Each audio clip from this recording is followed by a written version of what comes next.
The twins echo, Chapter 1, The Face on the Screen.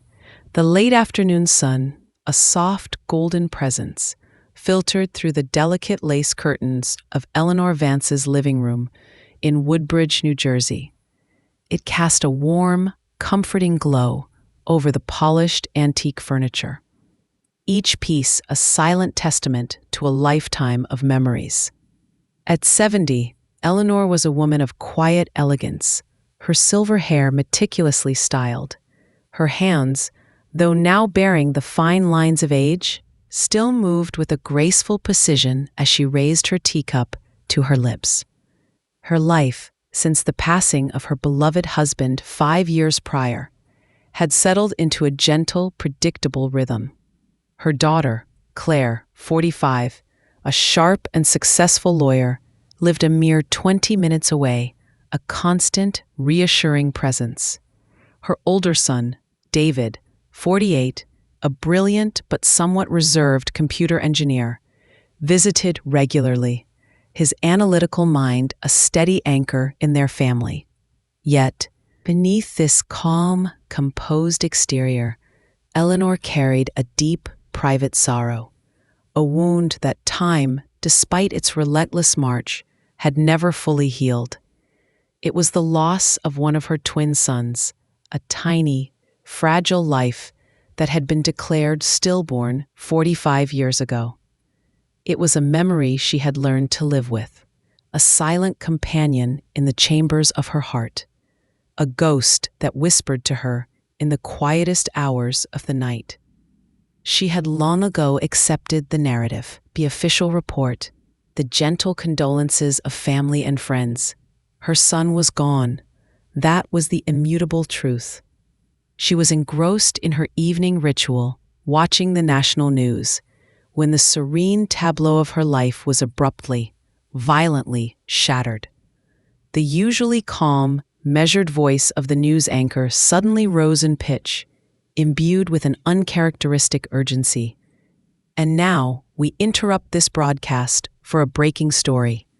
Our lead investigative journalist, Daniel Miller, whose relentless pursuit of truth has uncovered a massive corruption scandal, leading to the indictment of several high-ranking officials in the state capitol.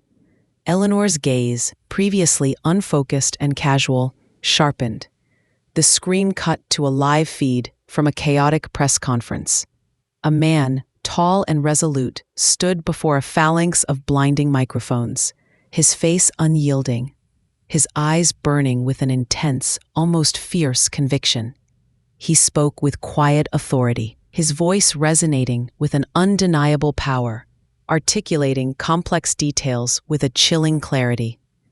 Eleanor took another sip of tea, her initial admiration for his tenacity morphing into a vague sense of familiarity.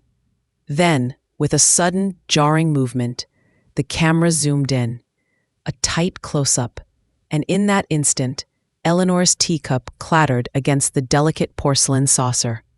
Hot liquid sloshing over the rim and scalding her trembling hand. She barely registered the burning sensation. Her entire being was consumed by the image on the screen. His face, his eyes, those intense, piercing blue eyes, set beneath strong, defined brows, and the scar, a faint, silvery line, barely visible, tracing a delicate arc just above his left eyebrow, almost hidden by a stray lock of dark hair, a scar that was identical to the one Claire had, a nearly invisible mark left from a clumsy fall when she was barely 5 years old, a memory Eleanor carried with vivid clarity. It was impossible.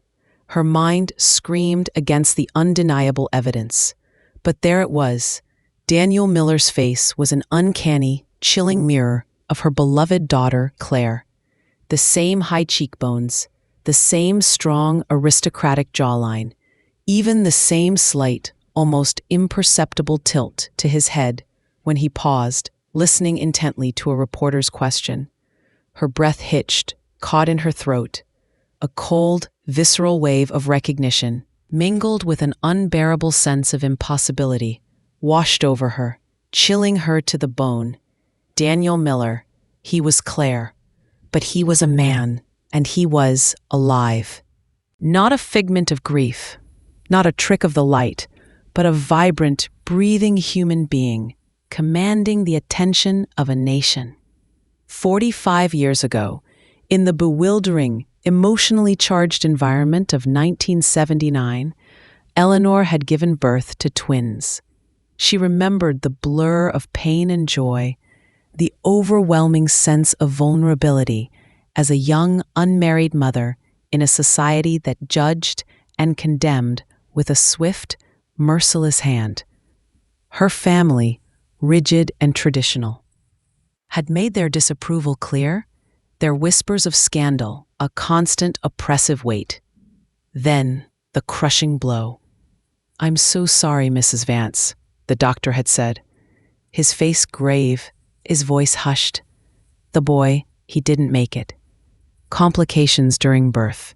He was too weak, a congenital heart defect, we believe. She had cried, a deep primal wail of grief that had been quickly stifled by soothing hands and reassurances. She had never been allowed to see him, to hold him, to say goodbye. "It's best to protect you from the trauma," they had insisted, their voices dripping with a false solicitude. "He was so frail, you wouldn't want that image to stay with you."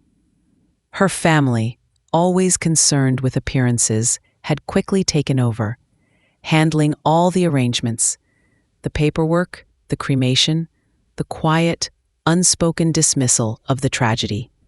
She had wept, mourned in private, and carried that invisible wound, that absent presence, that profound, unfillable void. For half a century, now she was looking at him, alive, on her television screen, a successful, vibrant man. Her son, the one she had been told was dead, the one she had mourned with a silent, aching heart, every single day. Panic, cold and sharp as a shard of ice, seized her.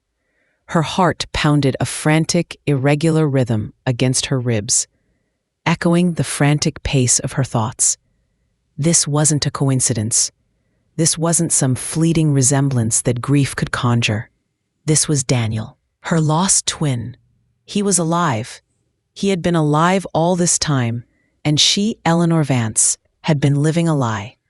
The tea, now cooled, stained her dress, a minor inconvenience, an irrelevant detail against the cataclysmic revelation that had just detonated in her quiet living room.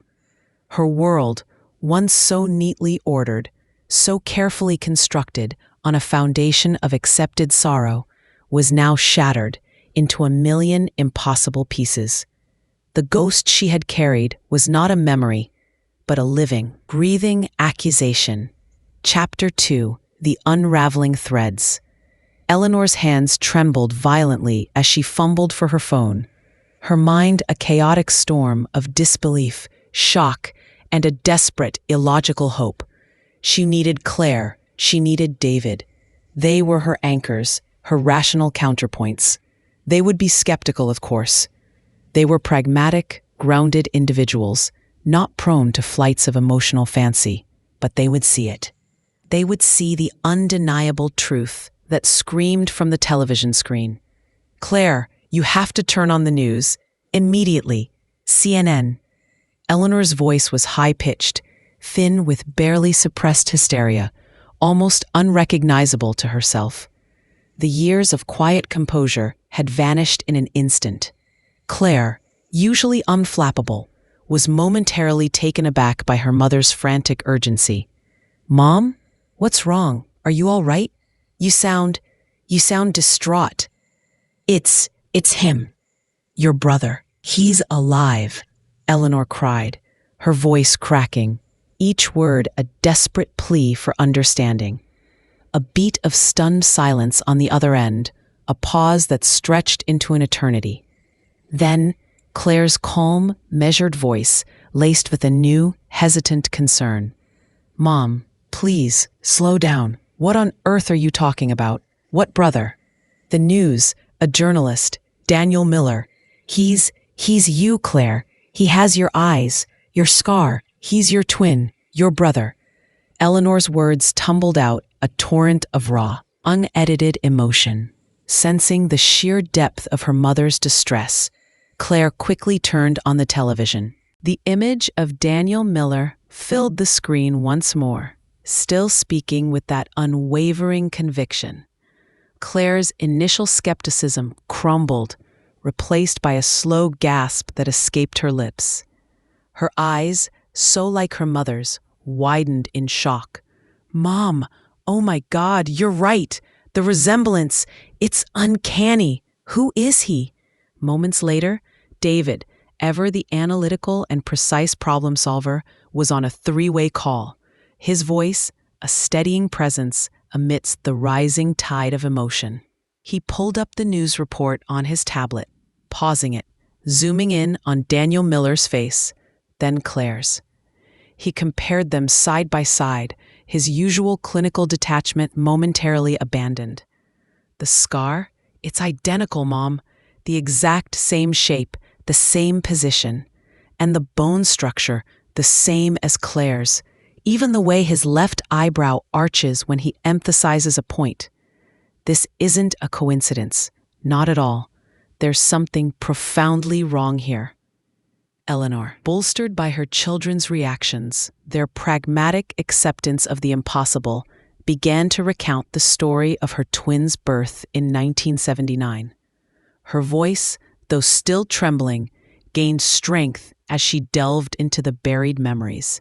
She had been 25, a young woman from a respectable, traditional family, but her relationship with the children's father had been deemed entirely unsuitable. To avoid the crushing weight of public scandal, her family had insisted on a discreet, private clinic in New York City. The Women's Center of New York, it had been called, a sterile name that masked a hidden purpose. She remembered the blindingly white walls, the faint, cloying scent of antiseptic, the kind but distant nurses, and the overwhelming, suffocating sense of loneliness and isolation. "I remember the doctor, Dr. Benjamin Everett," Eleanor recalled, her voice softening, a note of vulnerability creeping in. "He was a kind man, or so he seemed. He told me the girl, Claire, was strong, healthy, a miracle. But the boy, he said there were complications, that he was too weak, that he didn't make it. He told me it was best I didn't see him, for my emotional well-being, to spare me the trauma of seeing a fragile, lifeless infant. My family, they agreed. They insisted. They handled all the arrangements, the paperwork, the cremation, the quiet, unspoken dismissal of his existence." Her voice trailed off, a lifetime of suppressed pain, of silent lament, rising to the surface, demanding to be acknowledged. "They said it was for my own good, to move on, to forget, to pretend he had never existed. But she had never forgotten, not for a single day. The image of the son she never held, the phantom weight in her arms, had been a constant companion in her quiet life." Claire, ever the astute lawyer, immediately took charge, her professional instincts overriding her personal shock. "Mom, we need to find out everything about this Daniel Miller, his adoption records, and everything about that clinic. We need names, dates, anything." She began to type furiously on her laptop, a flurry of legal databases, news archives, and public records. David joined her, his fingers flying across his keyboard, navigating obscure online forums and genealogical sites. Within hours, they had a preliminary profile on Daniel Miller. He was indeed 45, a prominent investigative journalist based in Portland, Maine. He was known for his tenacity, his relentless dedication to uncovering truth, a trait that now seemed eerily prescient. He was adopted as an infant by a family in Portland, Maine. His adoptive mother, Anna Miller, had passed away a few years ago. His adoptive father was still alive, but in poor health, suffering from early-stage Alzheimer's. The Women's Center of New York. Claire found a few alarming articles. In the late 70s and early 80s, the clinic had faced allegations of questionable adoption practices.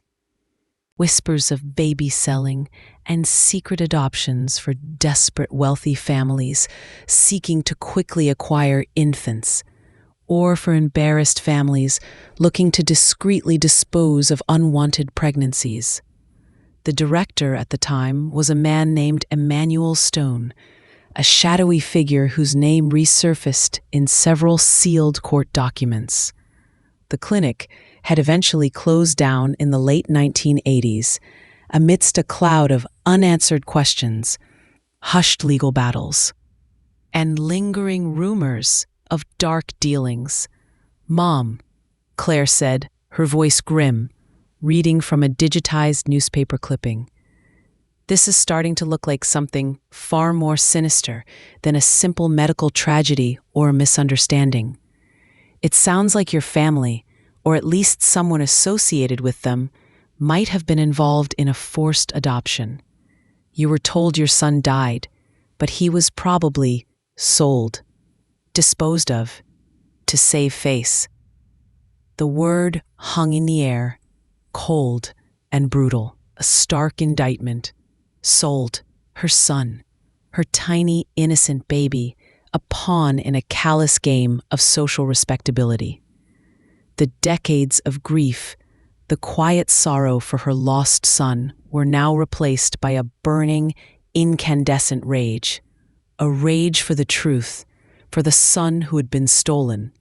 A rage for the lies that had poisoned her life for 45 years. She wouldn't rest until every single piece of this cruel puzzle was laid bare. The unraveling had begun, and there was no turning back. Chapter 3. The Burdened Doctor and the Clinic's Shadow. The weight of the unfolding truth settled heavily upon Eleanor, a crushing burden that simultaneously fueled her determination. The decision was swift and unanimous among them. Eleanor, accompanied by Claire and David, would travel to New York City. The once bustling Women's Center of New York, the sterile birthplace of both her joy and her deepest sorrow, was now a dilapidated, boarded-up building in a forgotten, neglected part of town. Its decay seemed to mirror the buried secrets within its crumbling walls, a silent monument to a dark past. Their first crucial lead was Dr. Benjamin Everett, the family physician who had presided over Eleanor's twins' birth. Claire, with her formidable legal acumen, managed to track him down to a serene, manicured retirement community in Sarasota, Florida. He was 75, frail, his once robust frame now stooped, and somewhat resistant to dredging up the painful, complicit memories of the past. "Dr. Everett," Claire began, her voice calm, measured, but imbued with an undeniable steel, over the long-distance phone call. "My mother, Eleanor Vance, was a patient of yours in 1979. She gave birth to twins. She was told one, a boy, died. We have compelling reason to believe this was not the truth. We believe he was alive and illegally adopted." A long, strained silence stretched across the phone line, broken only by the faint static of a distant connection. Then a weary sigh, heavy with decades of unspoken guilt. "Mrs. Vance." Dr. Everett's voice was thin, raspy, tinged with a deep, pervasive sadness that resonated even through the phone. "I remember. A very difficult case. I truly believed at the time. I was told the child was stillborn. That was the official report I signed." "That was the information provided to me by the clinic director." "Was it, doctor?" Eleanor interjected, her voice sharp, cutting through his hesitant explanation, raw with 45 years of accumulated pain and betrayal. "Or were you told to report that? Were you pressured? blackmailed, perhaps? Another deeper sigh, filled with profound regret. The 1970s. It was a different time, Mrs. Vance. Young women, unmarried, with powerful reputation-obsessed families. There were arrangements. Discretion was paramount. The director of the clinic at the time, Emmanuel Stone, he ran a very tight ship, and he had connections to influential families, to the local authorities, some whispered. Dr. Everett, after much persuasion, his conscience seemingly breaking under Claire's calm, insistent pressure, finally admitted the horrifying truth. Eleanor's family, particularly her stern and traditional father, had been frantic to avoid the crushing weight of social scandal. They had worked closely, almost feverishly, with Emmanuel Stone. The initial plan, as far as Dr. Everett understood it, was for Eleanor to give birth, for the children to be discreetly adopted by a suitable, wealthy couple, and for Eleanor to believe she had lost them both to minimize her emotional distress and public disgrace. However, when only one child, the girl, was healthy and robust enough to be immediately adopted, a cruel, monstrous decision was made. Mr. Stone, he made it very clear, Dr. Everett confessed, his voice barely a whisper, laden with a palpable shame. One child, the girl, was healthy and strong, easily adoptable, no questions asked. The boy, he was weaker, more fragile. It was suggested to tell you he hadn't survived, to streamline the process, to avoid further complications with your family's desire for absolute secrecy. I was a young doctor. My career, they threatened to ruin it, to revoke my license, to spread rumors that would destroy my reputation. I hated it. I truly did. Every fiber of my being protested. But I was afraid. I signed the death certificate. It was a lie. A despicable, unforgivable lie. I've lived with that crushing guilt every single day of my life since then. It has haunted my sleep, poisoned my peace. His confession was a desperate, agonizing purge of a decades-long burden. Eleanor listened, tears streaming down her face, but these were not tears of weakness. They were tears of rage, of sorrow, of validation. Her son hadn't died. He had been taken, sold. And the doctor, her family's own trusted physician, had been complicit in this unspeakable deception. The depth of the betrayal, the chilling callousness of it, was almost unfathomable. Who was Emmanuel Stone beyond just a director? Claire pressed, her lawyer's instincts sharp, already mapping out the next steps. Where is he now? A predator, Dr. Everett said, his voice now imbued with a newfound bitter anger. He ran that clinic like a business, a dark, illicit business. He preyed on vulnerable young women, on desperate, shamed families. He amassed a fortune by connecting unwanted babies with eager, affluent adoptive parents. He was untouchable for years. He had everyone in his pocket. But the rumors, the allegations of foul play, they eventually caught up to him. He was investigated by state authorities, but he had powerful friends in high places. He vanished from the public eye after the clinic closed down. I heard he moved to a private, secluded estate upstate, somewhere in the Catskills, living in luxury, off the misery he created. The pieces were falling into place with a horrifying precision, forming a mosaic of corruption, deceit, and profound human cruelty.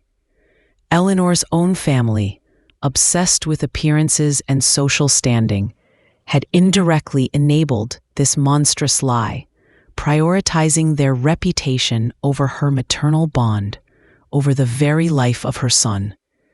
The grief she had carried for 45 years, the silent, aching void, was now replaced by a searing, incandescent rage. A rage that demanded justice. She had to find Emmanuel Stone, and she had to find her son. The pursuit of truth, once a desperate hope, had become a burning, unyielding imperative. Chapter 4: The Architect of Lies.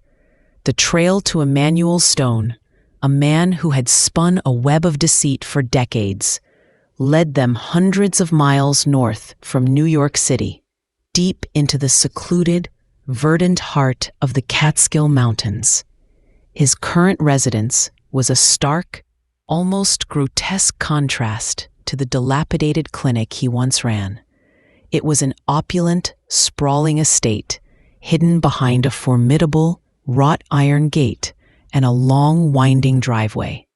The manicured lawns and stately mansion reeked of ill-gotten wealth, a tangible monument to the misery he had inflicted.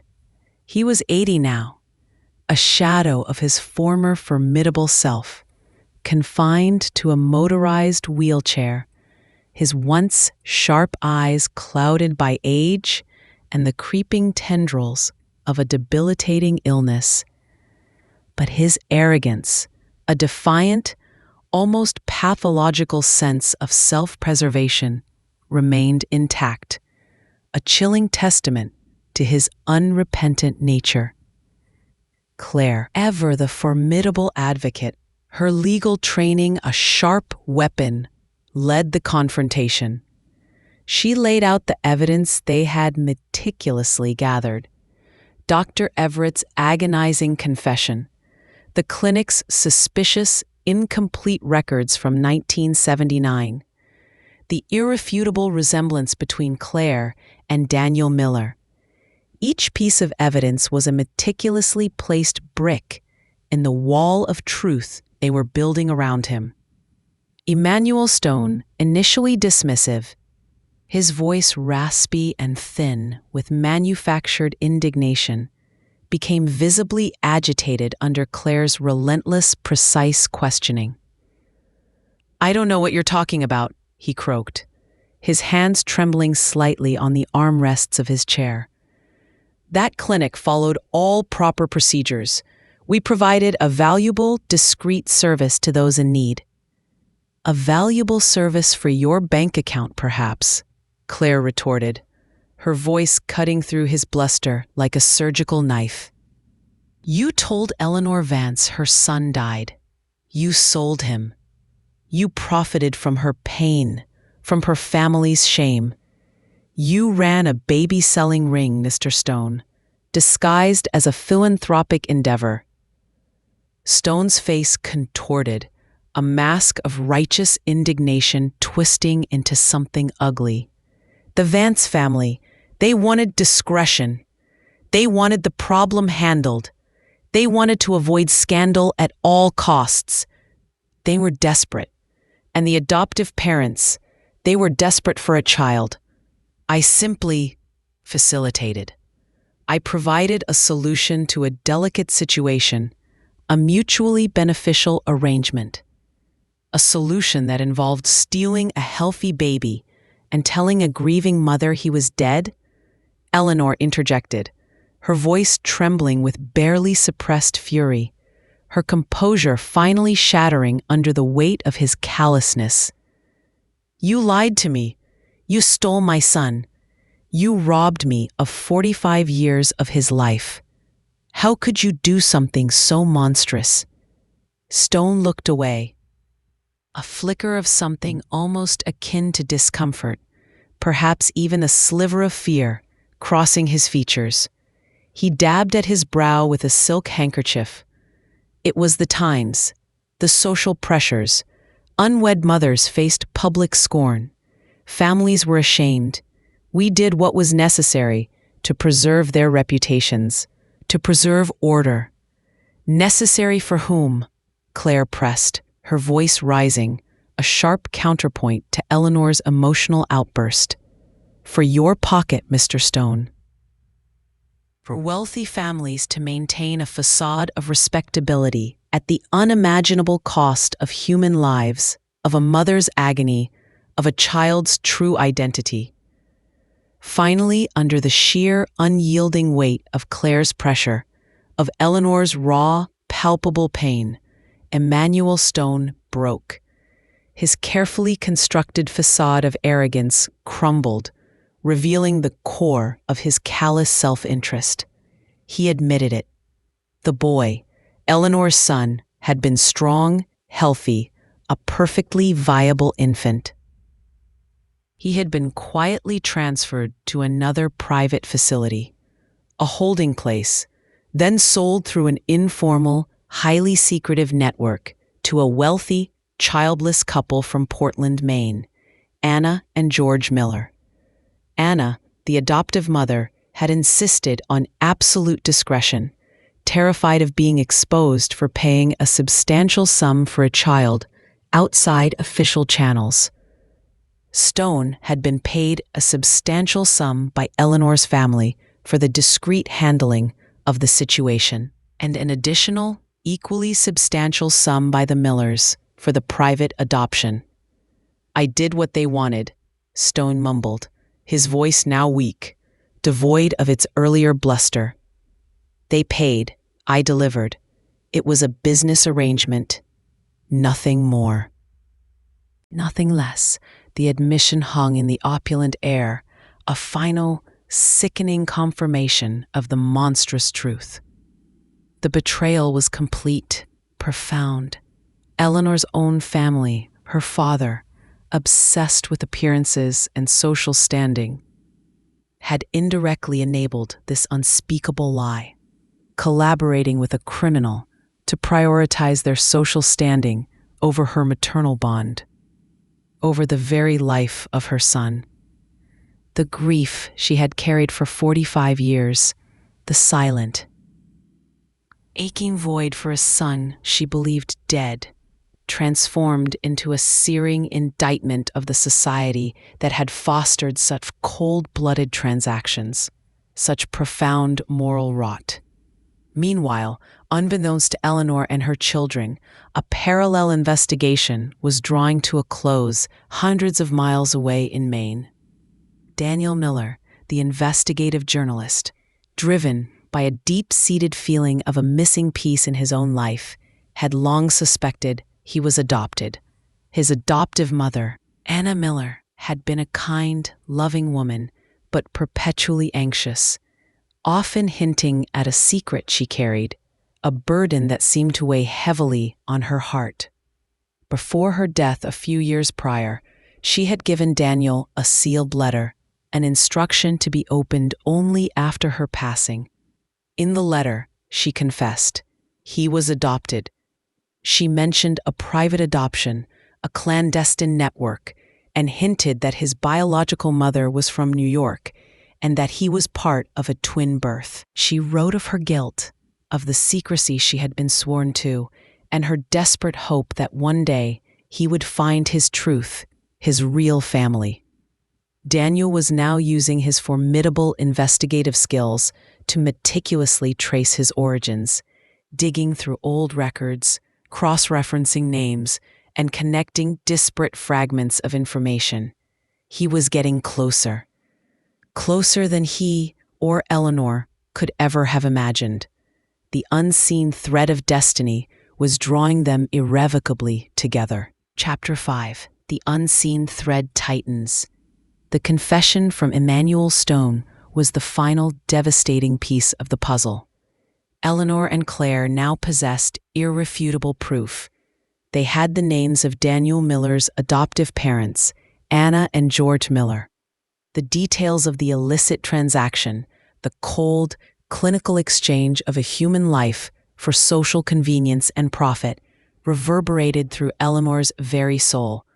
The agonizing years of grief, silent sorrow for a child she believed lost, now twisted into a searing indictment of the cruelty inflicted upon her.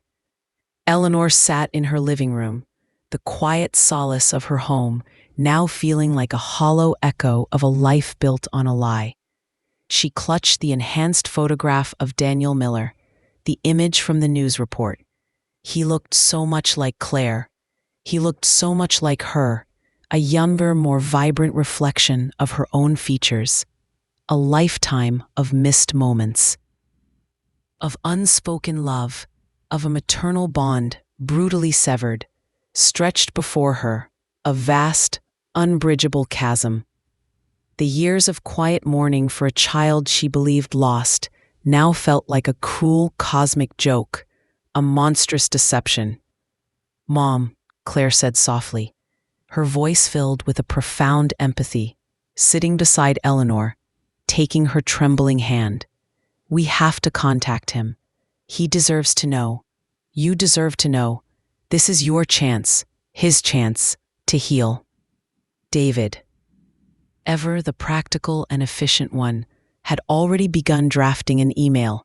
It was a careful, concise message, meticulously outlining their story, attaching the side-by-side photo of Daniel and Claire, the old, damning clinic records, and excerpts from Dr. Everett's agonizing confession. It was a letter that would detonate Daniel Miller's world, just as the news report had detonated Eleanor's. It was a truth bomb, delivered with love and trepidation. "It has to be him that we send it to directly," David murmured, his fingers flying across his keyboard. "He's a journalist. He'll verify. He'll understand the weight of this." Meanwhile, hundreds of miles away in his quiet, unassuming home in Portland, Maine, Daniel Miller was deeply immersed in his own personal investigation. He was poring over old legal documents, faded medical records from the 1970s, and the last heart-wrenching letter from his adoptive mother, Anna. He had spent years chipping away at the wall of secrecy surrounding his birth, a professional quest that had become profoundly, agonizingly personal. Anna's letter, finally opened and read after her passing, confirmed his deepest suspicions. He was adopted. She hinted at a private adoption, a clandestine network, and tantalizingly suggested that his biological mother was from New York, and that he was part of a twin birth. The sense of being incomplete, of a missing piece of his very soul, had always gnawed at him, a constant low hum beneath the surface of his successful life. He was in the middle of cross-referencing a birth record from the now-defunct Women's Center of New York with a list of suspicious adoption agencies from the same era when his email inbox pinged. An unknown sender, Eleanor Vance. He almost deleted it. Spam, probably. Or a fan message from his latest exposé. His finger hovered over the delete button. But something, an inexplicable pull, a deep resonant instinct, compelled him to open it. The subject line, stark and unambiguous, read, "Regarding your birth in 1979. His breath hitched. The air left his lungs in a sudden whoosh. He clicked. The email was concise, professional, yet deeply, profoundly personal. It spoke of a mother who had been told her son died, of a daughter who was his twin. It spoke of decades of pain and lies. It spoke of betrayal. And then the attachment, a single, small image file. He clicked on the image. It loaded slowly, agonizingly, pixel by pixel, each fragment of the image revealing a new, unbearable truth. And there it was, two faces, side by side. One, his own, captured in a recent news photo. The other, a woman with his exact eyes, his exact scar, his own mirrored features, smiling with a quiet, knowing grace. Claire, his twin, his sister, his other half. The world spun, a dizzying vortex of impossible revelations. He wasn't alone. He wasn't a sole survivor of a tragic birth. He had a sister, a family, and a mother who had grieved him for 45 years, believing him dead, lost to a cruel twist of fate. The years of searching, the quiet yearning for connection, the constant, gnawing feeling of incompleteness culminated in this single, shattering image. The void in his soul, the one he hadn't known how to name, was suddenly, impossibly filled. His phone rang, an unfamiliar number. He stared at the screen, his heart pounding a frantic drum against his ribs. He knew, with an absolute, undeniable certainty, who it was. He answered.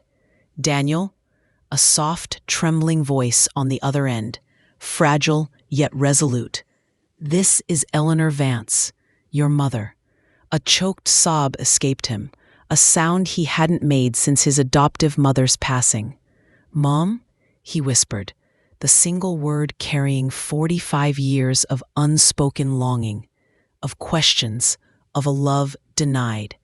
The unseen thread, stretching across states and decades, had finally, irrevocably tightened. Chapter 6. The Unbroken Bond Reclaimed. The first meeting, a moment fraught with the unbearable weight of 45 years of separation, was held in a neutral space. A quiet, unassuming hotel suite near Newark Liberty International Airport, strategically chosen as a halfway point between Woodbridge, New Jersey, and the airport for Daniel's flight from Maine. It was a Sunday afternoon, the air thick with anticipation, trepidation, and a fragile, almost sacred hope.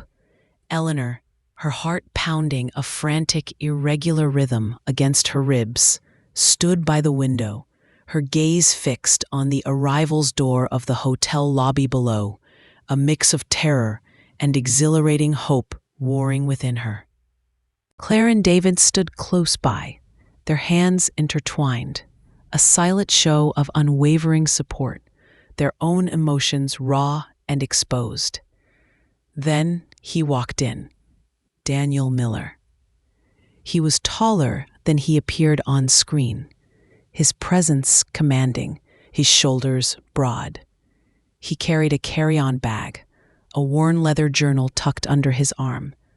But his eyes, those eyes, they were the first thing Eleanor truly saw. They met hers across the room, and for a moment, the 45 years of separation, the decades of lies, the oceans of unspoken grief simply vanished. He paused, a tentative step, then another, walking towards her slowly, deliberately, as if afraid to break a fragile spell. Eleanor felt a sob rising in her throat, a lifetime of suppressed grief, of unspoken love, of aching longing, threatening to overwhelm her. "Mom," Daniel whispered, his voice thick with emotion, a raw, tender sound that cut through the silence of the room as he finally reached her. Eleanor didn't speak. Words were inadequate, superfluous. She simply reached out, her trembling hands tracing the lines of his face, the familiar yet new contours of his cheekbones, the faint, indelible scar above his brow, the very features that mirrored Claire's, confirming an undeniable truth. And then, with a strength born of decades of waiting, she enveloped him in a fierce, trembling embrace, tears streaming down her face, tears of relief, of sorrow for what was lost, and profound, unbearable joy for what was found. He was here, her son, her lost twin. He was alive. He was real. Claire stepped forward, her own eyes brimming with tears, a soft, astonished gasp escaping her lips. Daniel turned, and a startled gasp escaped him as he saw the unmistakable, living reflection of himself. "Claire," he breathed, the name a revelation. He reached out, his hand tentatively touching her face, tracing the identical scar, then pulling her into a powerful, tearful hug, a twin embrace years in the making, finally complete. David, standing silently by, his own eyes wet, completed the embrace, wrapping his arms around them both, a silent, powerful acknowledgement of their newfound brother, their suddenly expanded family. They spent hours talking, the words flowing freely, endlessly, piecing together the fractured narrative of Daniel's early life and Eleanor's decades of grief. Daniel shared stories of his adoptive parents, Anna and George Miller, who had loved him fiercely, unconditionally, but who had always carried the quiet, anxious weight of the secret. Anna, in her posthumous letter, had expressed her profound guilt for participating in the clandestine adoption, and her belief that Eleanor was an unwitting victim, deceived and manipulated. Eleanor, in turn, confessed her pain, her shame, her nagging guilt for not fighting harder, for not questioning the doctor more fiercely, for letting her family's desperate need for discretion overshadow her primal maternal instincts. But Daniel, his voice gentle yet firm, quickly reassured her. "Mom, you were a scared young woman. You were manipulated. You were lied to. You didn't abandon me. You were betrayed. We all were." His words were a balm for her long-suffering soul, an absolution she hadn't known she so desperately needed. The reunion was more than just a discovery. It was a profound healing for Eleanor's wounded soul. The pain of the past was still there, a raw, undeniable presence, but now it was tempered by the joy of rediscovery, the incredible relief of truth revealed. The missing piece of her heart, the invisible void she had carried for so long, had finally returned, filling her with a completeness she had never imagined possible. The echoes of a lost life were now harmonies of reunion. Chapter 7. Justice Echoes. Love Endures. The reunion, as momentous as it was only the beginning. Daniel Miller, the seasoned investigative journalist, now found himself with the most personal, compelling, and profoundly important story of his career. It was a story not just about him, but about a system that had preyed on vulnerability, a system of lies and cold transactions. With Eleanor's full blessing and Claire's formidable legal guidance, he began to meticulously, systematically, uncover the full scope of Emmanuel Stone's illicit adoption ring and the pervasive culture of secrecy that enabled it. His articles, searingly honest and deeply empathetic, reverberated across the country, prompting shocked headlines and a wave of new investigations into other similar clinics from that dark era. His relentless pursuit of truth brought justice not just for his own family, but for countless others who had been separated by decades of deceit and greed. Records were unsealed, hidden archives brought to light, and families, long fragmented by lies, were finally reunited. The truth, often buried for decades beneath layers of social shame and official complicity, finally saw the light of day, bathing the long-lost connections in its fierce, purifying glow. Emmanuel Stone, old and infirm as he was, faced renewed, devastating legal scrutiny, his legacy forever tainted by the irrefutable revelations of his cruelty. Eleanor, now an unexpected public figure, found a profound new purpose in the twilight of her life. She spoke openly about her experience, sharing her vulnerability and her strength. She spoke about the corrosive power of shame that drove such cruel acts, and about the enduring, unbreakable power of a mother's love that defied decades of lies. She became a passionate advocate for adoption transparency, working tirelessly with national organizations to help adult adoptees find their biological families and to support birth mothers who had been coerced, deceived, or had their children stolen from them. The private sorrow she had carried for so long, the burden of her silent grief, transformed into a powerful, resonant voice for change, a beacon of hope for others. Her relationship with Claire, already close, deepened beyond measure, fortified by their shared, tumultuous journey of discovery. They had always been mother and daughter, but now they had an unbreakable bond, forged in the fires of a shocking revelation and tempered by the shared pursuit of justice. Claire, the pragmatic lawyer, found herself more emotionally connected to her mother than ever before, witnessing her extraordinary strength and resilience, drawing inspiration from her unwavering spirit. David, the analytical son, channeled his considerable computer skills into helping their cause.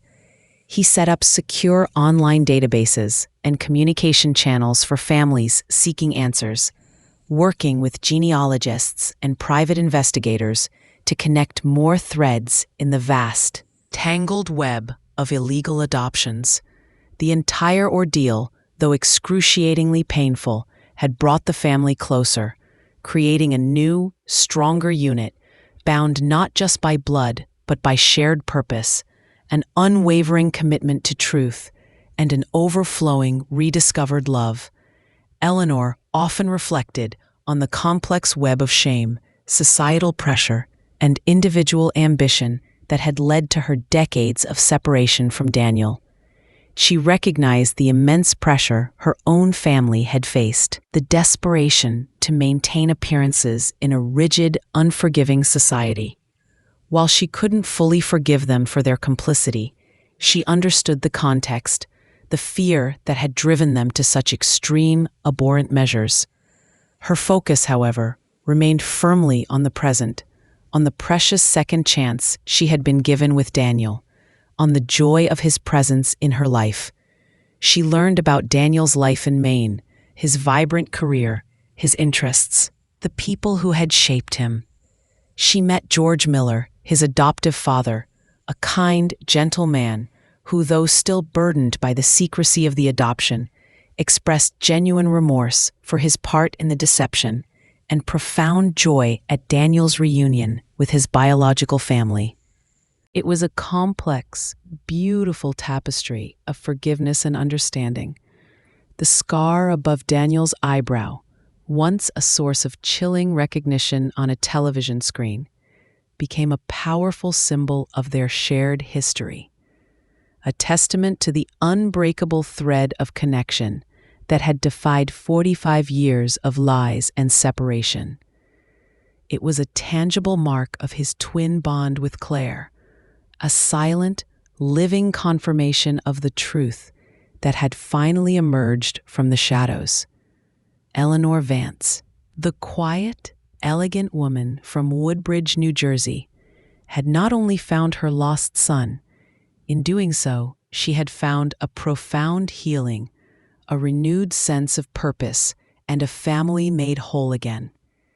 The echo of her twins' stolen life now resonated not with sorrow, but with the triumphant sound of truth, of rediscovered love, and of a destiny finally, wonderfully reclaimed. The lie had been loud for decades, but the truth, when it finally spoke, roared